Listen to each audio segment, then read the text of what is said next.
December 6th, 2001. It's important to me to memorialize the date at the beginning of each one of these because if this really is my masterclass on how you can achieve your hopes and dreams by watching me coach myself through this process after having done it for years and years for other people, this is important that we have a timestamp of where I am today versus where I'm going, right? Because that was the first thing we started talking about, right? What's the first step in achieving our hopes and dreams? It's clarity, right? Where are you today? Where are you going? How do you get there? Step number one, clarity, where you're going, right? So I'm going to memorialize where it is that I'm going. Where is it I'm going? All right. These are my goals. Number one, to publish the first book by April of 22. Published first book, April 22. Second, then get all the other books in line for publishing as well. Obviously, they are going to be dependent on a lot of things. I have some loose timelines set out, but there's going to be a lot of other people involved at that time. However, I hope to have all 3 books published by the end of 22. Okay? So what we're really talking about is the next year. Right? What does my next year look like? How can I break that down? Not only into large items, the macro items, get my book published by April, but then all the other subsequent actions that go along with that, right? So then to, say, okay, I want the life of someone like Glennon Doyle.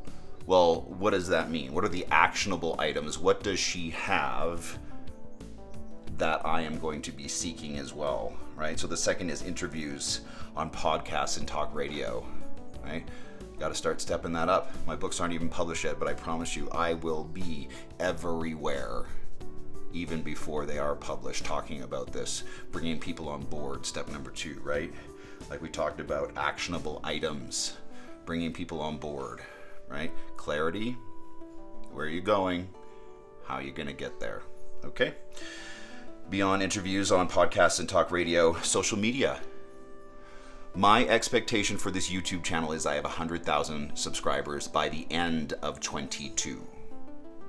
I think that's actually really quite attainable because I was able to get a YouTube channel of 11,000 subscribers teaching quilting. Teaching quilting, right? So now I'm not just targeting quilters, I'm targeting everyone with a hope and dream, everyone who wants to see how you get from point A to point B and follow along in my masterclass as I coach myself through this process towards success. Okay? So then keynote speaking, right? Not just podcast, not just talk radio, keynote speaking at events and a TED Talk. I absolutely believe that I should be doing a TED Talk. Okay, so that I can take all of the best of this and put it into a 20-minute pitch, right? Because what I'm developing here is full scale, right? From your hopes and dreams, how do we achieve that, to actually looking at what is our trauma, what is holding us back from achieving those hopes and dreams. Because I healed myself from my trauma. I want to show you how to do that as well. It's not that difficult. Right? The hardest part in anything in life is finding the access point to that success, right? So I want to show you what I did in order to heal myself from a lot of trauma, right? How I brought peace into myself and don't let those past things color my now and certainly not color my future, right? Because this is it's all the entire timeline of your life, where you've been to where you're headed, right? And you can't get to where you really want to go if you are still getting in your own way, right? If you're allowing trauma to color who you are and the decisions that you make, you have to leave that in the past. And I promise you, I will show you how to do that, but we're not there yet, okay? We're on step number 1, identifying where you're going, right? To the future, right? Because all of our trauma and stuff, that happens in the past. Oof, yeah, leave it there, okay? But I understand how it creeps into your thinking and colors like your feelings of and strength and personal character, right? I get that. I really get that. And I really have a solution for you. I promise I do, if you're willing to come on the journey. So, 100,000 subscribers on YouTube, on this channel. I need your help. If you haven't already done so, please subscribe. Please ask your friends to subscribe. I cannot do this, achieve my hopes and dreams, without your help. And in turn, I will help you. I think that's fair. Okay? So, 100,000 subscribers by the end of 22. That is a goal that I will have my eye on at each and every beginning of each month, right? First of each month, how am I doing? Am I on track, right? Because to have a big goal, again, like we talked about, it's so important that you understand the right brain goal versus the left brain, and you need both. The right brain goal says, I want to be the next Glennon Doyle. Awesome. The left brain then needs to kick in and say, okay, what are we scheduling? What are the achievable items? What can I do to hold myself accountable to achieve those items? And is it trackable? Is it trackable? Are your hopes and dreams trackable? 100,000 subscribers by the end of 22. That is trackable.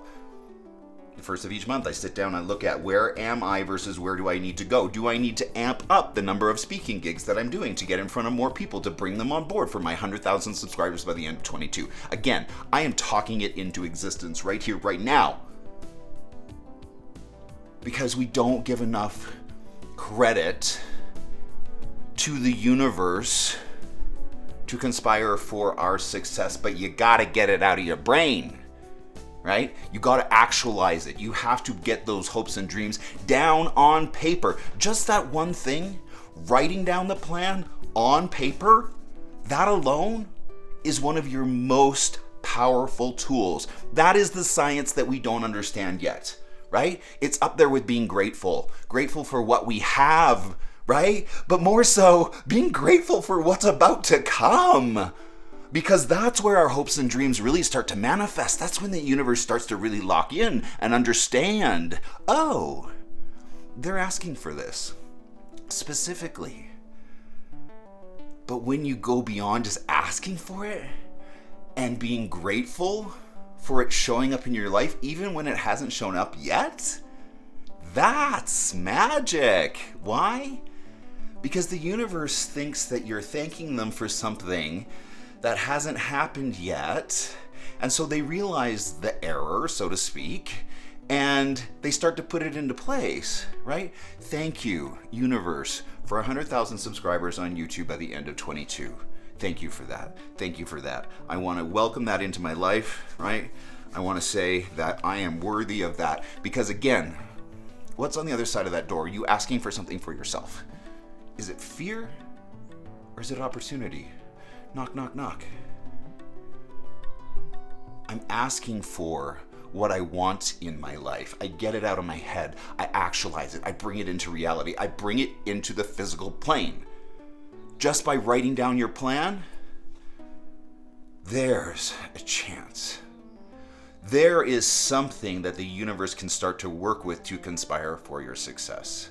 But until you get it out of your head, it's not really anything. And you have to be really careful how you word these things.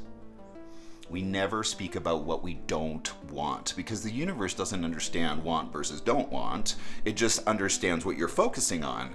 And if you're focusing on what you don't want will continue to show up for you. Right? What you focus on expands. What I'm focusing on here is my future hopes and dreams that I will speak into reality every single day, right? So we have all of that, right? In terms of the macro idea, right brain, I want to be someone like Glennon Doyle, right? But then you need the left side of your brain to schedule it, to track it, to understand it month by month. How are you doing? Okay? I got all that down, right? Clarity, where we're going. Step number 1. Step number 2, actionable items. Got that. So, things that are really going to help us along our way in terms of accomplishing those things, why are you doing this? Have you asked yourself why your hopes and dreams are so important to you? Do you understand that? Because once you understand that, the fire that comes from understanding your why.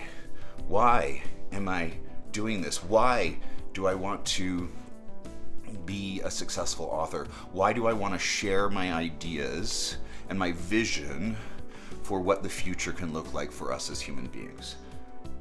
Oh my God. Because I have to. The buck stops with me. I'm sorry, but there have been too many people who have come onto this planet and just said, yeah, this is fine. You know, we have a responsibility to one another, and I promise you that I'm here and I'm going to give it my all to change this world for the better. Right? Because we need a little more hope, a little more love, a little more caring, a lot more compassion for our pain. Because at the end of the day, that's all anybody is ever looking for, is compassion for their pain. So, why am I doing this? Because the status quo is unacceptable. The status quo of young, sensitive, queer people being tortured in their faith community has got to stop. Because that's commonplace. It's commonplace. That's commonplace. I bet if you tried to seek out 5 gay people who are raised in the church who are not significantly and practically irreparably damaged from what their places of worship did to them, you won't be able to find 5 people, I promise you. There's no way. There's no way. There is no way. There is no way. I don't believe it. I do not believe it. I do not believe that you can find 5 gay men who were raised in the church who are not significantly and irreparably damaged. Because that's the way faith communities operate. Right? That's why most of them are in bed with white supremacy. They're political bedfellows. That's not an accident. There's a lot of, overlap in terms of ideology that happens between those groups. We have to do better than that. We have to do a lot better than that. So part of my work beyond just the books is going to be very much keeping an eye on that. Where are we? I want to share with you an email that I got. I get quite a few emails from people, as you can imagine, from all over the world, sharing their experience and what their life is like. This is the email that I got. It says, "Hi, Quilting Cowboy. I am a young gay trans man who literally just found your YouTube channel. I have recently got into quilting, and seeing your channel has been really inspiring. I don't really see a lot of gay people in this world. Maybe I'm just looking in the wrong places, but it has been really refreshing. I've been binge watching your videos and just watched your video about not making any more Quilting Cowboy videos. And I totally respect that. You have already contributed to the quilting world so much, at least for me. My brothers and parents belong to an evangelical church and are obviously homophobic and consider themselves good people. And it's so painful to learn from people who do not even see us as people. You are the only person who has taught me anything without such hatred for me behind their eyes. Honestly, just seeing older gay people exist makes me cry, and I have had so many times in my own life where I have been harmed by straight people and thought I wasn't going to make it out alive. And seeing you exist makes me feel like maybe there is hope for me too. It is exhausting being around people who are constantly trying to put me in harm's way in every world of things. In the sewing world, my family, work, etc. Not being able to come out fully without so much fear. You have been through so much, and sharing your stories are so powerful. I will be buying all of your books. Yay, thank you. He continues. There is no kindness in the world of faith. Yet you have come out of it alive and with so much love and compassion and kindness to bring to the world. And you have been doing that for 16 years, and it honestly makes me so emotional. I wasn't going to reach out to you at first because I'm scared of reaching out to new people. But there are no older gay people in my life or in my community because they have purposely let us die. To see you exist and to learn from you has been truly eye-opening for me. I would love to get a coffee with you and just listen to all of your experiences.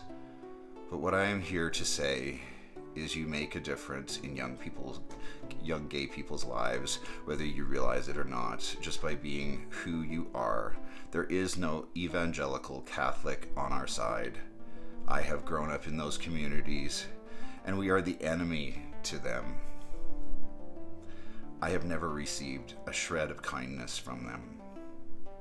At my brother's wedding to an evangelical girl, they told me their church could change me back, and I could be normal again. I was wondering how safe the quilting world was for people like us, and you have just informed me. Thank you for being that quilting cowboy.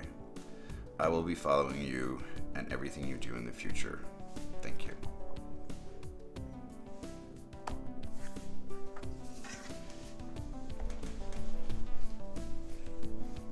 That was a big deal for me,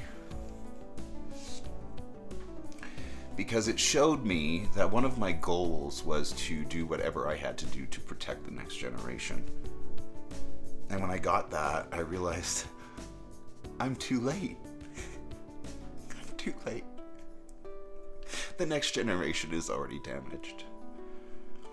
The next generation has already been told that their faith communities can make them normal again. Why is this going on? Why does this exist? Why is our humanity so ignored? It's exhausting, and it has to change.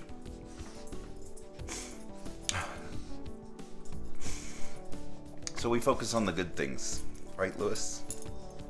We focus on the love. We focus on the good things because we can't hold back all the bad things. But I'm going to promise you that that letter and all of the others, all the other kids that I couldn't get to and save first, that will fuel me. That will fuel me.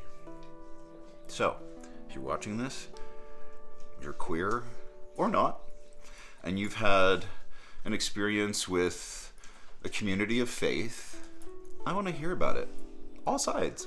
I'm not looking to dog any church or faith or community. I'm here to be the mouthpiece and to speak into the Akashic record of what's going on our planet in December of 2021. To memorialize, to mark it. So send me your stories. Send me your stories, because we are going to build an edifice, a wall so massive that faith communities must look at it. They must. And once I get my works published and I'm more further down that road and I can start to, kind of focus more on the next part of my calling here,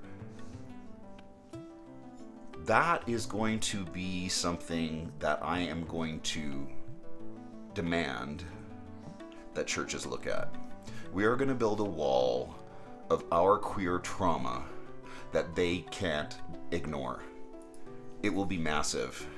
And I want there to be numerous lawsuits that spring from it. I want there to be a database published of each church, what they did on the record, right?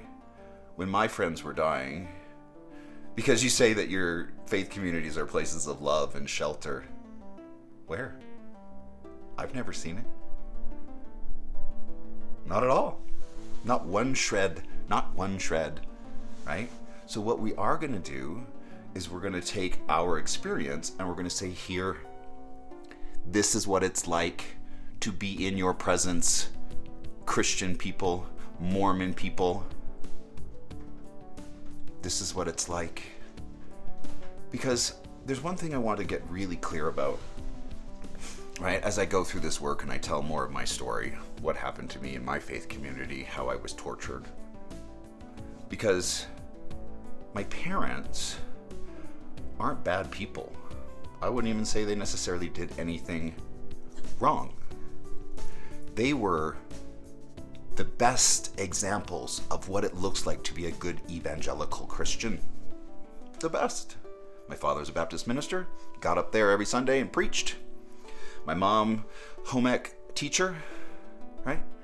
And they never said to me, well, not in so many words, but the problem is that I was around a society of evangelicals who talk about queer people in a certain way. So from the time that I was 8 years old, I heard my parents saying that gay people were from the pit, hell. Right? Because that's how evangelicals talk about us. Why aren't we normal? And when you're getting that type of messaging from the time that you're 8 years old, and you know that your home isn't safe, they didn't have to come out and hit me. They didn't have to come out and do like horrifically, bigoted things to my face. Now they certainly did once I came out of the closet. But before that, I was just around people who belonged to homophobic institutions like the evangelical church, like the Mormon church. Take your pick. It all exists. In fact, it all exists on record. Not only on record, it still exists today on the majority of their websites. All you have to do is look up what is the Catholic view of gay people. It's right there on their website. It couldn't be more clear. These are bigoted institutions, right?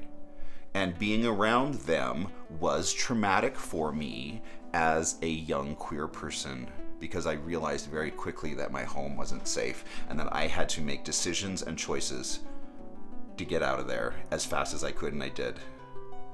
I saw the opportunity because I had,